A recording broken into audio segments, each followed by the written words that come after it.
Okay, so my experience in the church today. I went to an Orthodox church. It was the first time I've been to a church since the end of December, since before Christmas. It's been over 2 months now. Brutal 2 months. As probably many of you guys know who've watched this, you've probably watched my first video, where I'm not in a good place, right? You get it. And in that video, I expressed the God just putting it in my spirit to go to church, and I just was so tired, overwhelmed. Sunday's my one day off, sleeping in, cleaning around that. It's just justifying not going. But, you know, cut myself some slack. Like, it makes sense why I wasn't going. Like, I'm not beating myself up about that. It may sound like I'm beating myself up, but I'm not. I get it. And I get why it's a difficult thing to be the new person in the church, right? So today I go, and I was kind of not dreading it, but like as I was driving over there, I was like, oh, and I started feeling tired and discouraged, and I was like, oh man. So what happened was I get to the point, I'm sure you guys can relate to this. You're driving along to a place. It used to happen with me when I was dating. As you're kind of getting close, like the first couple bit when you just leave your house, you're like playing music or whatever, but as you kind of get closer to the destination, you know, 7 minutes, 6 minutes remaining, 5 minutes remaining, you start getting a bit of nerves. So this was happening to me, and I was like, oh boy. And I felt like I needed to pray because I wanted to wake up a lot earlier than I did. I needed the sleep. It's very important for me to, on Saturday night, Sunday morning, to catch up on sleep throughout the week. But, you know, I woke up a little bit late, and I had to get breakfast and get ready and get dressed and take a shower and blah, blah. So I didn't have my time with God and my time in the Word, which I really like to do. Like, obviously, we should be doing every single day, but especially when there's something stress-inducing like this.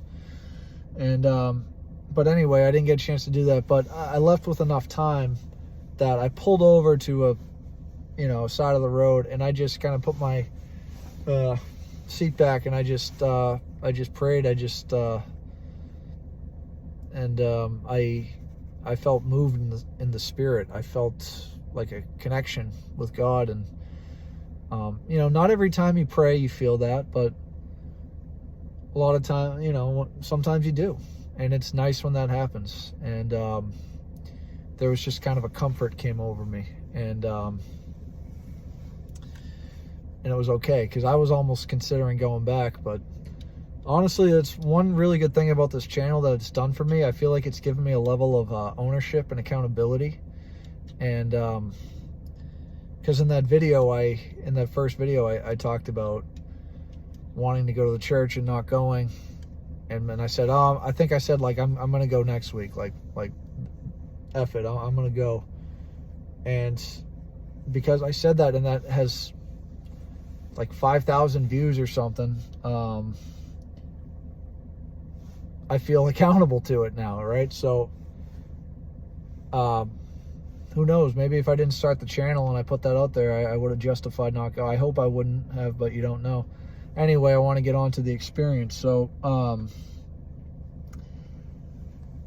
I get to the church, and they have a YouTube channel, and I've seen the lot, and I know that it's mostly in Greek. It's a Greek Orthodox church. And I go there, and it seems so Catholic, like. And I knew that it was going to be like that because I've seen parts of the live stream to kind of get an idea of it. It looks Catholic. There's an organ, which a lot of Orthodox churches don't have an organ. It's, you know, it's just a cappella. It's chanting and psalms. And but I go there, and it was just, yeah, it seemed very Catholic, and it seemed like that dead faith thing that I experienced so much in the Catholic Church, where it's just kind of a obligatory. I'm here because I'm Catholic or I'm Orthodox. So there was that. Like I sat in the back, and there was like very few people there when I got there in like 9:58. I thought there'd be more people. Like people were filing in like at like way past 10 o'clock, which is when it started. And most people seemed to be ethnic Greeks. The whole thing was mostly in Greek, but I was following along to the liturgy thing, and there's a translation in English, but it was kind of hard to follow. But once I found my place, it was okay. I will say this, man, there were some single ladies there, like in their 20s, maybe early 30s, I don't know, but like Greek women. I love the kind of the darker skin, I'm kind of about that, but it's kind of a side note, but it is related because one of them was there, and she was good looking, man. She had a good figure, and she kind of had a pretty, I would say it wasn't like by no means was it like a degenerate or like super revealing, but it was enough you could see her form like pretty well. If you just like looked at her, you'd be like, oh, she's got a great figure. You know what I mean? Like that's unacceptable. That's unacceptable in a church, in a place of worship. That's drawing attention to herself. That same thing if a guy dressed, like a jacked guy wears like a muscle shirt. It's like, what are you doing? No, this isn't about you. It's about God, right? So that's a huge thing with me. If they're like, I'll give this place a pass because it was just one woman, but like if several women were like that, like, no, I'm not, even if everything else is good in the church, because that basically it tells me that like the church leadership is okay with that, and that means that they're out of touch with men. The difficult of like going to a church, we're just bombarded with these lusts and this pictures everywhere, and I'm not even talking about pornography, right? I'm talking about like just advertising, just the pictures everywhere. Like they try to put it subliminally into our subconscious, and so you go to the church to get a release from that, right? And so I didn't appreciate that a bit, but it was just one woman, but the other church I went to back in December, all the women were dressed modestly, and a lot of them had head covering, which was good.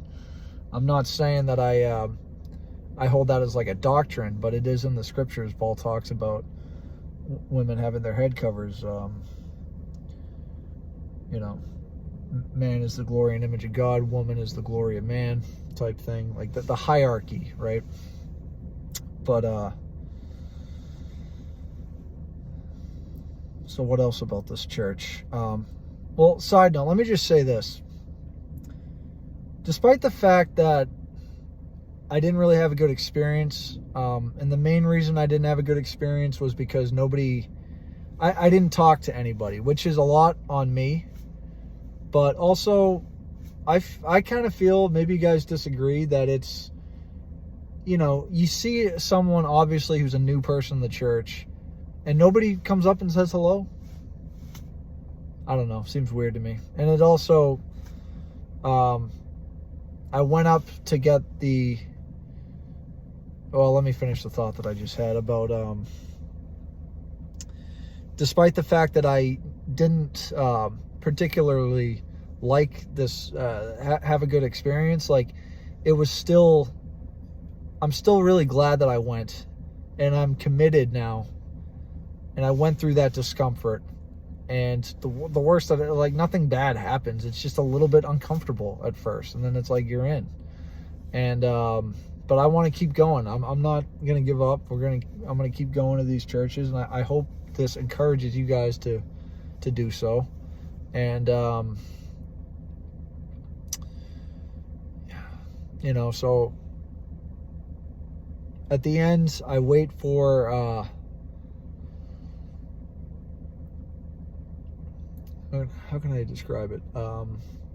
So it's not the Eucharist. It's not the receiving the communion. But at the end, everybody starts lining up. And what I thought looked like you were going to receive a blessing from the priest. But later, as I was in the line, like, people were just kissing the priest's hand. And I was like, oh, okay. And then there was like a bread that he was giving. So that's like that's for the people who cannot have the Eucharist. In the Orthodox Church, it's a lot more strict than the Catholic Church about who can get the Eucharist.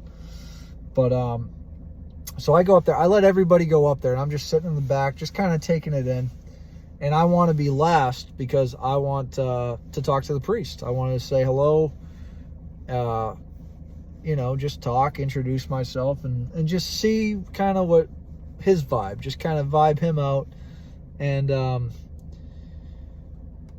so I go up there. I'm the last one, and he doesn't like say hello, or like, it's not like, oh, like have I seen you before? I'm so and so. Like, no, it was none of that. It was just, oh yeah, okay. Like he seemed like he didn't want to talk to me at all. I was like, and I don't know. I mean, I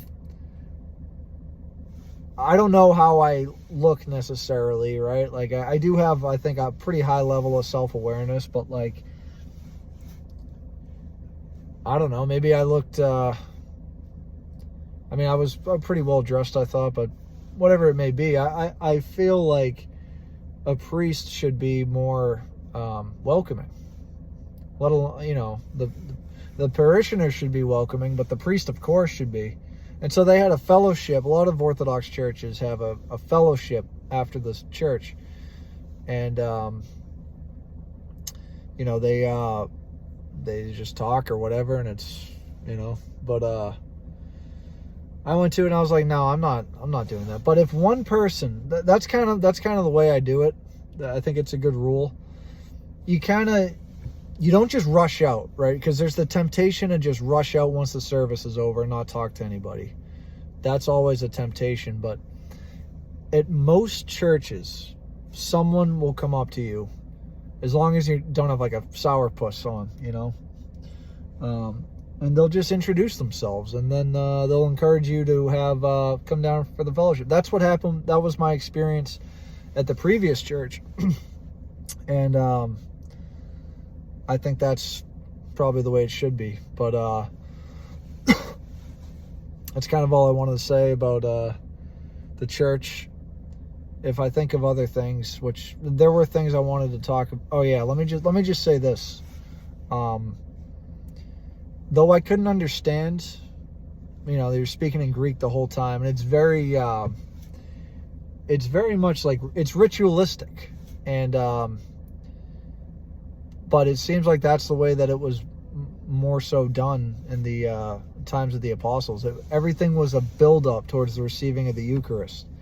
And the fact that like Protestant churches don't even have a Eucharist is when it was like very clearly documented that the original apostles did that, the breaking of the bread and the drinking of the wine.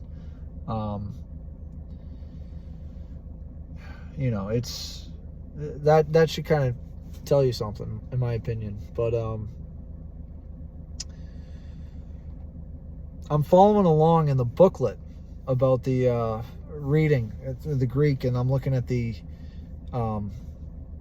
English, and it's very powerful stuff in there. Very powerful supplications to God, all about just complete humility and everything. That's what I loved about the service was, or the liturgy, I guess it's called. And this is the same in all the liturgies, not unique to this church, but like everything just builds to the Eucharist, and it's all about, and when you take the Eucharist, it's just like there's a mystical union that's happening with Christ. And I've been following some Orthodox stuff like patristic nectar, Orthodox ethos. There's some other stuff, but I never really thought about, like, I always thought that the Eucharist was a pagan thing, and it wasn't in the original church, and it's and then I thought later, oh, it's just symbolic. Like, the Orthodox and the Catholic, like the original church, right? Which Orthodoxy has by far, in my opinion, the strongest claim to being the true church. But no, they claim that when you take the Eucharist, it's literally Christ coming in and making his home in your heart. And like, that's your whole life. Like in that way, the Eucharist is the most important thing that you do. And so if you're not taking part in the Eucharist, it's like, I don't know. It's they say that there are believers, like God's grace and power is not limited to the church, but like, what is the line that they say? It's like the church.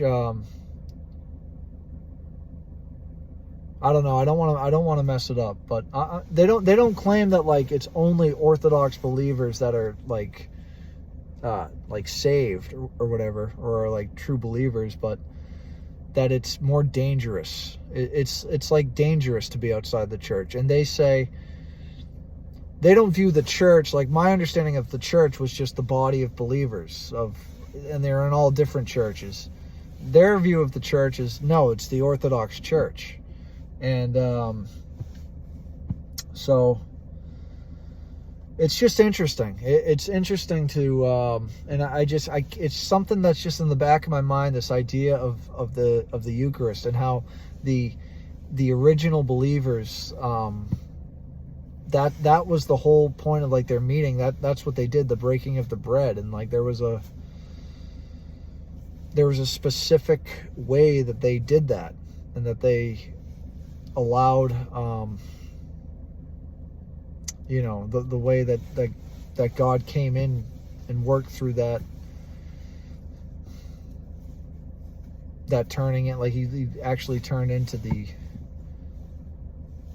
bread and the wine. And I'm kind of losing my train of thought, but I don't know, if anything, that church, how everything just built to the Eucharist, and really reading what they were saying about the whole thing was, I was pretty affected by it. I was moved, even though I couldn't understand anything. And when I looked around, it seemed like people were kind of shut, like it. People weren't really dialed in. It seemed like that's the impression I got. But it's just different because I don't know. I'm kind of, it's been almost 18 minutes and now. It's like I'm gonna wrap it up here, but like I don't know. Like, what do you guys think? Are any of you guys Orthodox? Like, I want to know what you guys think. Or, yeah, I mean, it's really interesting to me, and I'm gonna keep going and keep checking out these churches and and try to do some catechisms and learn about it, and just pray that God leads me to the right place, and trusting that he will, and knowing that he will. And I guess I'll leave it there. And we can't be isolated anymore, guys. Whether it's the Orthodox Church, the Catholic Church, Protestant churches, man, there's real believers in there. I know that there are. They're out here, and we don't have to agree with everything, and we can't reject this trick anymore of it's just me and God, because there's a whole body of believers, and we need to join with them. I mean, this shit's getting real out here, guys. There's protection in numbers, okay? So yeah, I mean, this video, I'm just kind of, these videos, they're completely I mean, I have like a little idea of what I want to say, and then I just go off, right? So I don't expect like much from them, but it's just, I'm being real with you guys. And yeah, just let me know what you guys think. All right, God bless.